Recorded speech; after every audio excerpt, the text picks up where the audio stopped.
to be maybe the biggest challenges you're going to have to Time management. I think just being really disciplined with time management, sticking to a schedule while still obviously allowing myself to be a little bit fluid and knowing where we're going to have to maybe pivot with time. I think this past year in Tampa was a result in a lot of ways of I was the most organized I'd ever been as a coach, right? Like stuck to a schedule, our mode of operation throughout the off season, in season. It wasn't like a mad scramble all the time, and I'd been a part of that at different stops. I think that's going to be something that's critical to, okay, how much am I involved in getting in the defensive meeting room, special teams, while also still knowing that I got to go call plays on Sunday. What do you try and get out of this week? Like I said up there, this is staff time. This is staff continuity for us. Like started on the plane, like hanging out with James, hanging out with Grant, hanging out with Tony and the guys, and it's continuity for us. Like the offensive staff is meeting right now about scheme. I just got out of a defensive line on free agency meeting, so we're all kind of connecting right now. I think the continuity piece is what we're trying to build while we're down here at this moment. And look, this is still development for them as well as, hey, how do they bridge a gap in terms of connections? Everybody, you want coaches that want to ascend and want to build relationships with other people. That's what this business is ultimately about. So, hey, how do we connect? How do we get into the weeds a little bit more of the roster, where we're trying to go, the scheme, while also giving these guys some ops to go out and meet and make those connections. Liam, walk us through the strength and conditioning and how you came to the hire, how you came to the decision to part ways with the previous staff. Yeah, so, Eric Ciano has been very well respected throughout this profession for the last, obviously, 15 years. He's a Springfield College grad. A ton of those guys have really gone on and ascended throughout the strength and conditioning world. Just the veteran experience, right? Everybody's talking about young and inexperienced. Well, I felt like it was kind of critical, more so just in there, to get somebody that's done it for a long time. Hey, we have to get through the AFC, right? We're going to have to go play physical. And I think that was something that we looked to maybe develop a little bit more in terms of that mentality, hey, how we want to play the game, our style and brand of football. He was critical to that hire. Has it been challenging to compartmentalize all the things that you need to do, want to do? And it's only been a month, but you have to still hire a staff, and there's a lot of things that you could do and hurry up to try to do, right? Yeah, it was the first thing you think about is the players, right? How do we go and compete to get the best possible staff for our players? That was the only focus, really, first and foremost, when we got hired. Now that we've got that in place, obviously got James in place at this point now.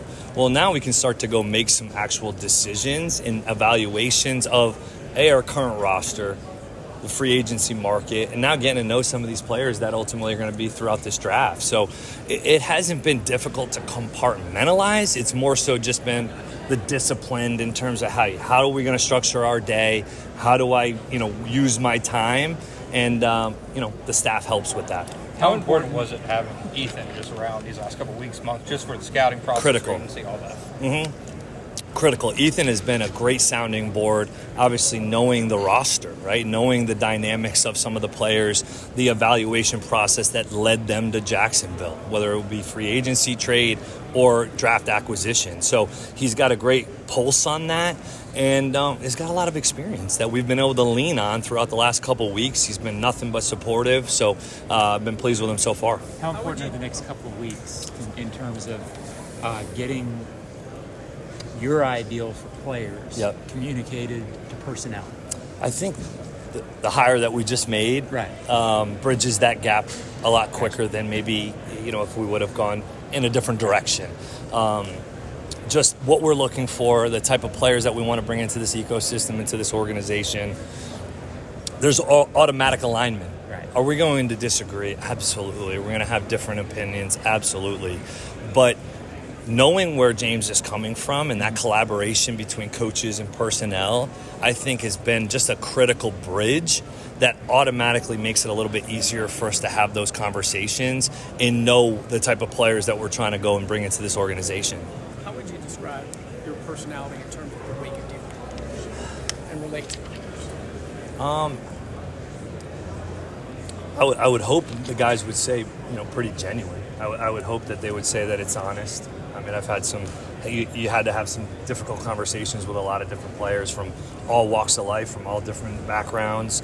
And I think that that's something that I've been able to do over the course of my career in connection, whether it be in the recruiting process in college, working through the NIL transfer landscape within the SEC, and also now coming into the National Football League and, working with a guy like Mike Evans that didn't need to, buy in and go do some of the things that he did. And all you got to do is really kind of go look at the tape, right? You watch Mike Evans going out and digging out support on safeties down in the box.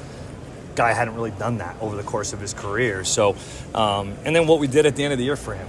I mean, I think that those are the type of things that ultimately you look at as a player and say, well, shoot, he wants it for us just as much as we do, but we've also got to go set a standard and a culture and, hey, coach-player relationship while also having an open mindset to some of that communication. I know we've still got a long way to go, but Christian, knowing his cap number is so high, a lot of speculation of his status with the team. What do you make of the situation? We haven't even gotten to that conversation. I've got a ton of respect for Christian.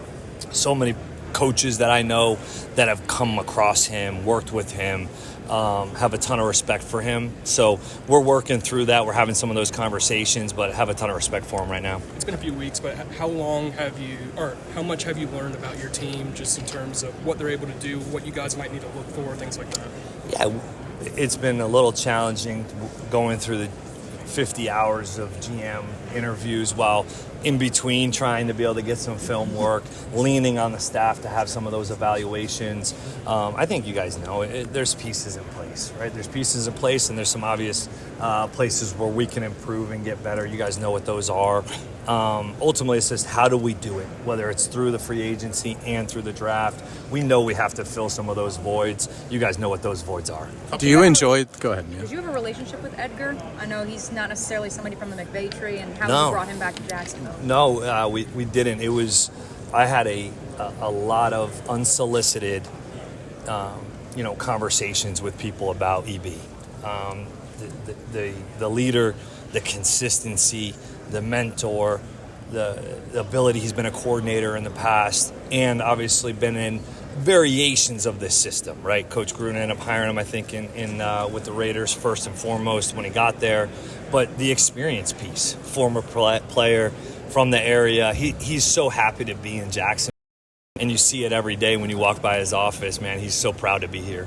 Do you enjoy the personnel side of things? Do you enjoy looking at draft prospects and free agents? Yeah, it's recruiting, right? I mean, I've been watching recruiting film since I was 4 or 5 years old, right? I mean, that was my dad. I remember had a different line put into the house for recruiting calls when he was at Salve. So I've been hearing recruiting. I've seen it for a long time, and that's what this is. It's personnel. It's evaluation. And like I said up there, it's always been players over plays. So if we don't have a great grasp, me specifically as the head coach, have a great grasp of our personnel, then I'm probably not doing my job to the best of my ability. Hey, Mia here, and thanks so much for watching 1010XL Jaguars. For even more coverage of the Big Cats, be sure to subscribe to 1010XL Jaguars.